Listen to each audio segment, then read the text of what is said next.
planners and bullet journals, art projects, organized planner chic. Well, hello. I welcome you to Organized Planner Chic. I'm Lucinda, and welcome to, is this the 6th? I think it's the 6th episode of my series on my PTSD therapy.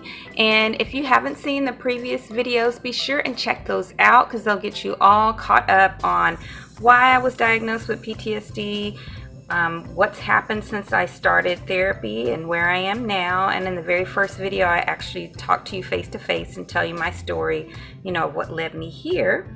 And so I'm going to go ahead and start from where we left off. And you'll see, we'll talk a little bit about the theme in my journal this time, but this was September the 20th was when I talked to you guys last time. I had just come back from the therapist and I shared with you kind of what happened. I'll just kind of kick off from there to review just a tiny bit. The details of what the issue was that came up that week or last week are kind of spelled out a little bit on this page, so I'm not going to read from it because it'll reveal too much, and that's a really personal event.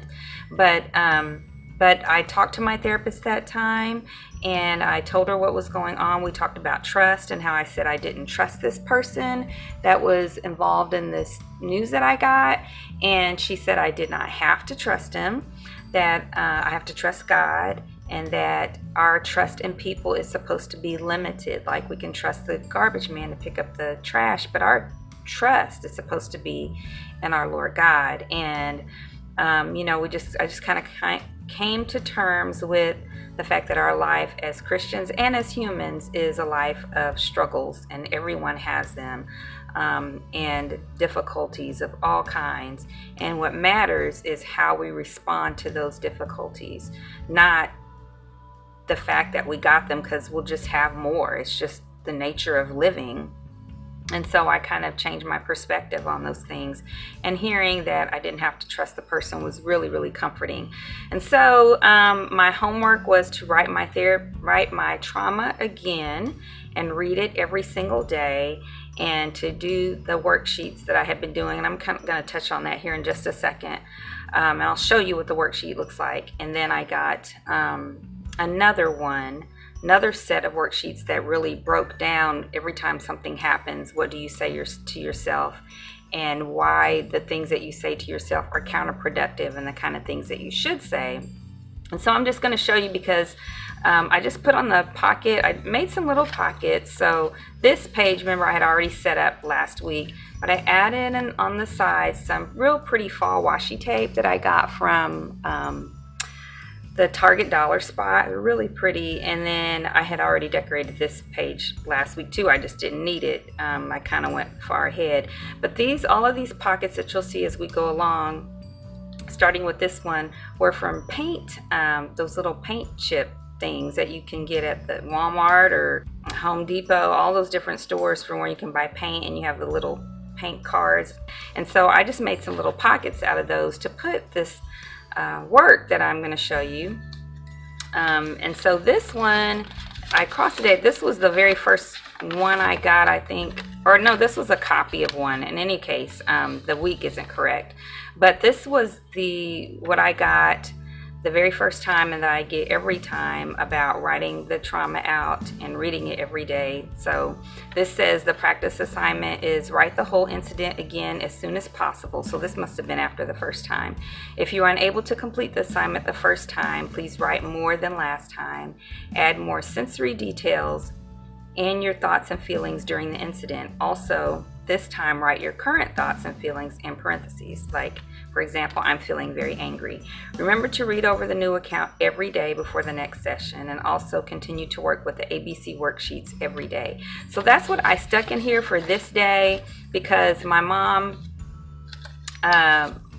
came in, let's see, this was Friday. My mom was coming in Saturday to visit for a week, and I was busy getting ready for her visit. And for some reason, I just kind of always like to have a day or two of a break following therapy. I know I'm not supposed to, so maybe the following week I'll actually start on the very first day. Now I can't get this in this pocket.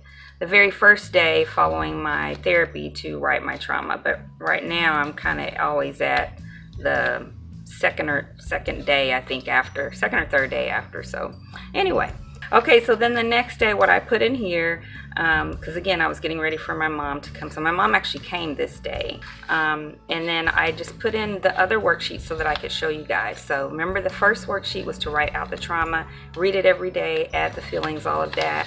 And this is the ABC worksheet I've been telling you guys about that I've been using. Where you write, the A is the activating event, something happens. B is the belief or stuck point, the thing that I tell myself. That's not a good thing that I tell myself. And then C, or actually I can use it for positive things too, she told me. And then C is the consequence, which is the thing that I feel as a result of the thing that I tell myself. And you're supposed to ask, are your thoughts and B here realistic? Are they helpful? Are they both, not just realistic, but are they, even if they are maybe realistic, are they helpful? Are they accurate? So I think it's all three of those really, because a lot of times a stuck point says things like always and forever and never, and that's not accurate, and it's not helpful, and it's not realistic. So, and then what can you tell yourself on such occasions in the future? All right, so those were the worksheets. And I just kind of looked over those but didn't write anything down because, again, I was getting ready for my mom, and then my mom came, and it was just, you know, a lot going on. And again, I like to have a break after therapy. Okay, so there's another paint chip, and I just added some, you know, little scrap. This was from a coffee bag. I used some stuff from that same coffee bag on another page earlier, and some of that pretty washi tape, and I just put the date there. So I just folded over both sides and the bottom to have a little, you know, depth to the pocket so that things could fit in there. But in the future, I'm not going to make pockets because it's really making my journal really bulky, and the way that it's bound, doesn't really, I don't think it'll work. I can't continue to do that. It'll just be like this giant book. It probably won't come apart because it's so strong, but it'll just be a giant book.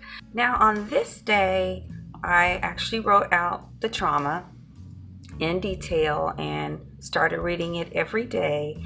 And I have to say that it has definitely gotten easier to do. Not easy, but easier. Just the words even that I use to describe it, how I see myself in the situation, how I view everything that happened, is just really starting to change. And a lot of that has to do with this worksheet that I had to start doing, you know, this past week, that breaks down those stuck points. Remember, those are the things that you say to yourself that, you know, affect how you think about yourself and how you feel, and keep you from moving on and healing from the experience. And so I'm going to show you that form, a blank version. Let's see. And so it's kind of like the way she described it. Make sure you can see. It's kind of like if you were in a court of law and you had both the prosecution and the defense. What would be your for to support the stuck point, this thing you keep saying to yourself, and what would be against? And so you have to really think about what it is that you're saying and see, is this a fact, or is this something that you're saying to yourself based on belief, based on your emotions, and how you see yourself in this situation. And so right here it has choose any one. So every day I chose one, some days I chose two. And then so the first thing is, what is your belief or stuck point? So for example, one of mine is that I have to control everything so that I'll be safe. And so the for of that is, what is the evidence for this idea? Like, what's the proof that if you control everything that you'll be safe? Which there really is none, because most things we really can't control. Most things are out of our control. So trying to control everything doesn't prevent someone from hurting you, or from being some catastrophe or accident or whatever. And so that's the against is, you know, most things you can't control. And the few things that you think you can still can generate things that you had no idea that you can't foresee. I apologize. There's some little noises going on. It's early in the morning right now, so like the water pressure is making noise. If you hear that, I apologize. And then, so those would, you write down your against. And then, is your belief a habit or based on facts? Is it a fact that if you control everything, you'll always be safe? Or is it a belief, And so for me, I've been saying, probably since the trauma, I've been saying this to myself. And so it becomes a belief because I've been saying it for so many years and been behaving according to those beliefs. And then 3, are your interpretations of the situation too far removed from reality to be accurate? I'm in the inside, I'm emotionally involved, not on the outside looking in to really see fact or fiction. Are you thinking in all or none terms? Yes, because I said I need to control everything. And, nothing is absolute, which we've talked about. Are you using words or phrases that are extreme, like everything? Yes. Are you taking the situation out of context and only focusing on one aspect of the event? So like I couldn't prevent the event from happening. And so I began to feel like I needed to control everything so that nothing bad could happen to me. And so of course I was taking it out of context. There was nothing I could have done to prevent what happened. And so trying to control everything doesn't help.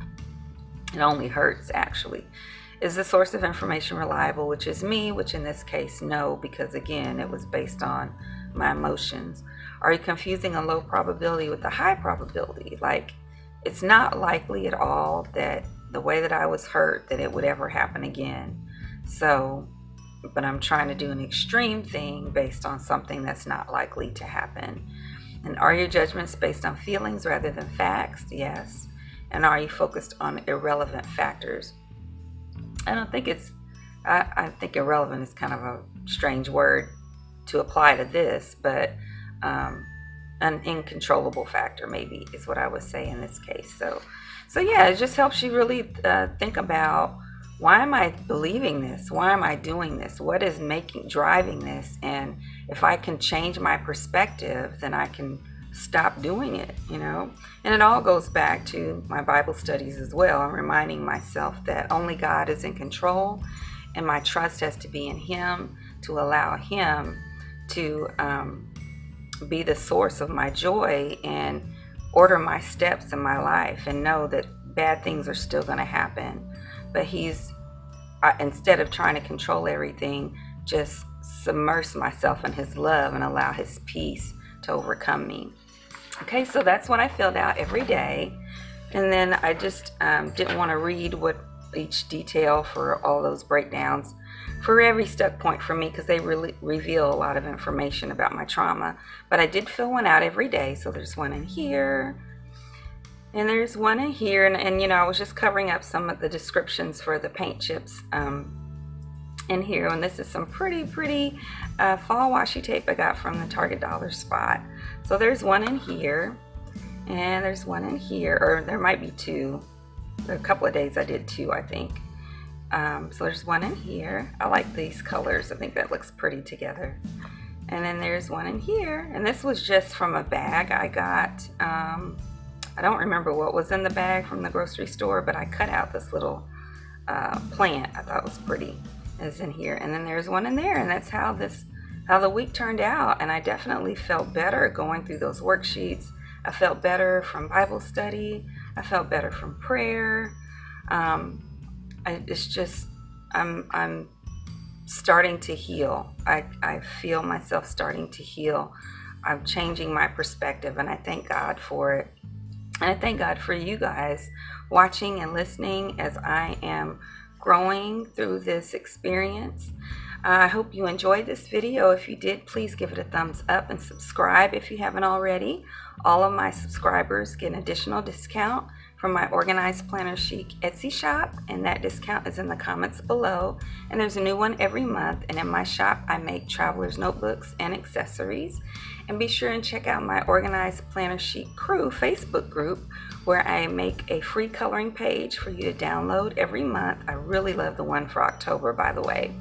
And also I do a lot of giveaways. And until next time, everyone, happy planning!